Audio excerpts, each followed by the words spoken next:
Praise the lord.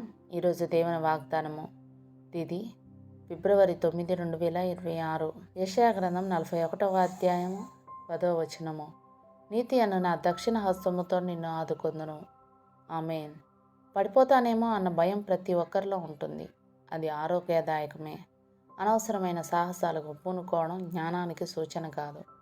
కొన్ని విషమ పరిస్థితులు మనకు వస్తాయి. ఈ పరిస్థితుల్లో మనకు ప్రత్యేకమైన సహాయమే కానీ లేకపోతే మనం క్రిందకు వెళ్ళిపోవడం అనేది ఖాయం. అయితే మనం ఇప్పుడు భయపడాల్సిన అవసరం లేదు. కారణం, మనకు గొప్ప సహాయం ఉంది. మనం ఆనుకోవడానికి అద్భుతమైన దేవుని హస్తం ఉంది.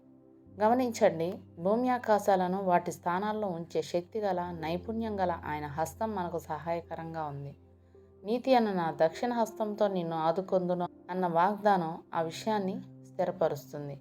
తన పరిశుద్ధతను ప్రత్యక్షపరుస్తూ ఆజ్ఞలను జారీ చేసే దక్షిణ హస్తాన్ని చాపి తన యందు నమ్మిక ఉంచిన వారిని ఆయన ఆదుకుంటున్నాడు.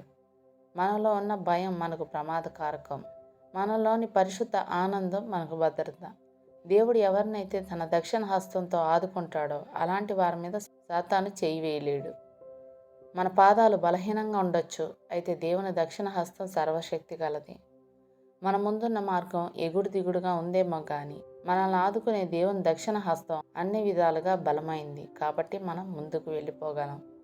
మనం ఆయన మీద ఆనుకున్నంతకాలం ఎట్టి పరిస్థితుల్లోనూ పడిపోలేం. సమస్త సృష్టి ఆయన మీద ఆనుకున్నట్టుగా మనం కూడా ఎప్పుడూ ఆయన మీదనే ఆనుకుందాం. దేవుడు తన బలాన్ని మనకు దూరం చేయడు. ఎందుకంటే ఆయన దక్షిణ హస్తం నీతి కలది. వాగ్దానం చేసినవాడు నమ్మదగినవాడు.